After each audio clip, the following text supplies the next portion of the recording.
Ganesha tutorials YouTube ಚಾನೆಲ್ಗೆ ಸ್ವಾಗತ. ಈ ಚಾನೆಲ್ ಅನ್ನು ನೀವು ಮೊದಲ ಬಾರಿಗೆ ನೋಡುತ್ತಿದ್ದರೆ ಸಬ್ಸ್ಕ್ರೈಬ್ ಮಾಡಿ ಹಾಗೂ ಬೆಲ್ ಐಕಾನ್ ಅನ್ನು ಪ್ರೆಸ್ ಮಾಡಿ.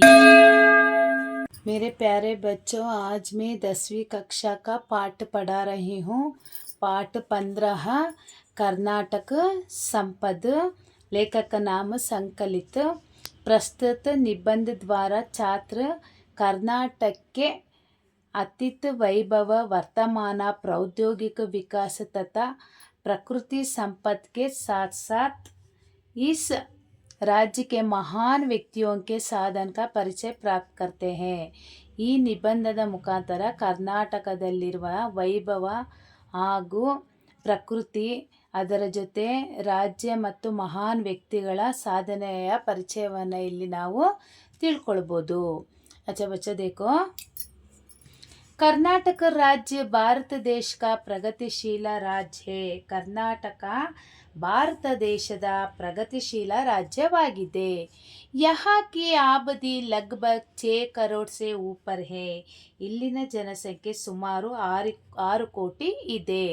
प्रकृति माता ने कर्नाटक राज्य को अपने हाथों से संवार कर सुंदर और समृद्धि बनाए हैं.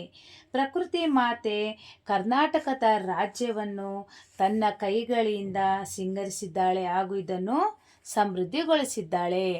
ಕರ್ನಾಟಕಿ ಪ್ರಾಕೃತಿಕ ಸುಷ್ಮ ನಯನ ಮನೋಹರ್ ಹೇ. ಕರ್ನಾಟಕದ ಪ್ರಾಕೃತಿಕ ಸೌಂದರ್ಯ ರಮಣೀಯವಾಗಿ ಇದೆ. ಪಶ್ಚಿಮ में विशाल अरबी ಸಮುದ್ರ लहराता है. ಪಶ್ಚಿಮ ಭಾಗದಲ್ಲಿ ಅರಬ್ಬಿ ಸಮುದ್ರವಿದೆ. इसी प्रांत में दक्षिण के उत्तर के छोर तक फैली लंबी पर्वतमालाओं को पश्चिमी घाट कहते हैं. ಕರ್ನಾಟಕದಲ್ಲಿ ಉತ್ತರದಿಂದ ದಕ್ಷಿಣದವರೆಗೆ ಪಶ್ಚಿಮ ಘಟ್ಟದ ಬೆಟ್ಟಗಳು ಸಹ ಇವೆ. इन्हीं घाटों का कुछ भाग सह्याद्री कहलाते हैं. ಇದರ ಕೆಲವು ಭಾಗಗಳನ್ನು ಸಹ್ಯಾದ್ರಿ ಬೆಟ್ಟ ಎಂದು ಕರೆಯುತ್ತಾರೆ. दक्षिण में नीलगिरी की पर्वतमाला ये शोभನೀಯ है. ದಕ್ಷಿಣದಲ್ಲಿ ನೀಲಗಿರಿ ಬೆಟ್ಟಗಳು ತುಂಬ ಶೋಭಿಸುತ್ತವೆ. कर्नाटक में ಕನ್ನಡ ಭಾಷಾ ಬೋಲಿ ಜಾತಿ है. ಕರ್ನಾಟಕದಲ್ಲಿ ಕನ್ನಡ ಭಾಷೆಯನ್ನು ಮಾತನಾಡುತ್ತಾರೆ. और इसकी ರಾಜಧಾನಿ ಬೆಂಗಳೂರು ಹಾಗೂ ಇದರ ರಾಜಧಾನಿ ಬೆಂಗಳೂರು ಆಗಿದೆ.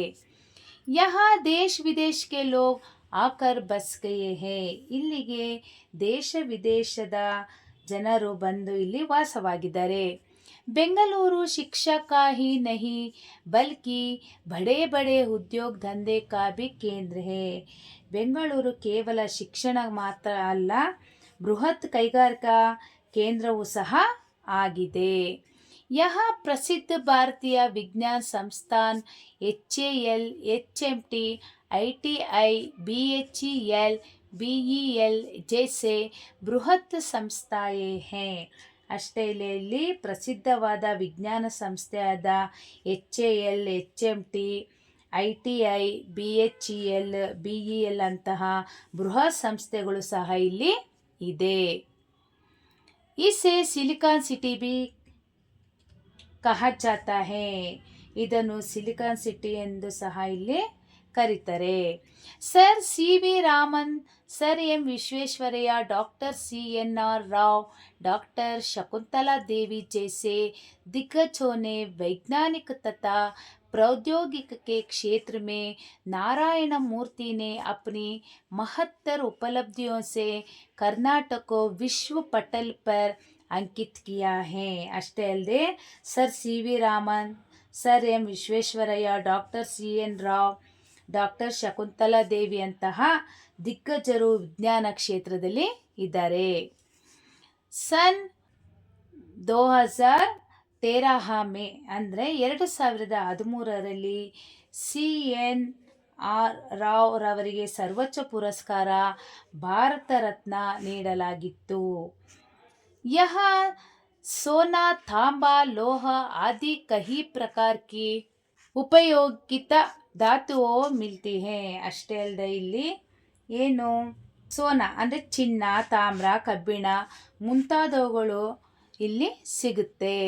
ಅಷ್ಟೇ ಅಲ್ಲದೆ ಭದ್ರಾವತಿ ಮೇ ಕಾಗಜ್ ಲೋಹೆ ಔರ್ ಇಸ್ಪತಾ ಕೆ ಬಡೆ ಕಾರ್ಖಾನೆ ಹೇ. ಭದ್ರಾವತಿಯಲ್ಲಿ ಕಾಗದ, ಕಬ್ಬಿಣ ಹಾಗೂ ಸ್ಟೀಲ್ನಂತಹ ದೊಡ್ಡ ದೊಡ್ಡ ಕಾರ್ಖಾನೆಗಳು ಸಹ ಇಲ್ಲಿ ಇದೆ.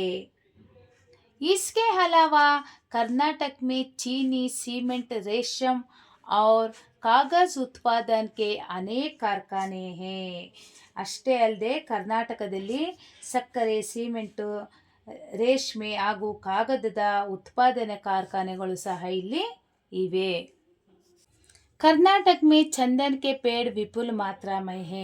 ಕರ್ನಾಟಕದಲ್ಲಿ ಗಂಧದ ಮರಗಳು ಹೆಚ್ಚಿನ ಪ್ರಮಾಣದಲ್ಲಿ ಇದೆ. ಇಸ್ಲಿಯೇ ಕರ್ನಾಟಕ ಚಂದನ್ ಕಾ ಆಗಾರ್ ಕೇತೆ ಹೇ. ಆದ್ರಿಂದ ಕರ್ನಾಟಕವನ್ನು ಗಂಧದ ಬೀಡು ಎಂದು ಸಹ ಕರೀತಾರೆ. ಯಹ ಚಂದನ್ ಕಾ ತೇಲ್, ಸಾಬೂನ್ ತಥಾ ಕಲಾಕೃತಿಯಾ ಭಿ ಬನಾಯಿ ಜಾತಿ ಹೇ. ಅಷ್ಟೇ ಅಲ್ಲದೆ ಇಲ್ಲಿ ಗಂಧದ ಎಣ್ಣೆ, ಸಾಬೂನು ಹಾಗೂ ಕಲಾಕೃತಿಗಳನ್ನು ಸಹ ಮಾಡಲಾಗುತ್ತದೆ. अच्छा बच्चों, अगले का पार्ट 2 वीडियो में डालती हूँ, ध्यान से देखकर पढ़ लेना. इसका नोट्स बायो लिंक में अपलोड करती हूँ, देखकर पढ़ लेना. ಲೈಕ್ ಮಾಡಿ, ಶೇರ್ ಮಾಡಿ, ಸಬ್ಸ್ಕ್ರೈಬ್ ಮಾಡಿ. ಡೌಟ್ಸ್ ಇದ್ದರೆ ಕಮೆಂಟ್ ಮಾಡಿ. Thank you.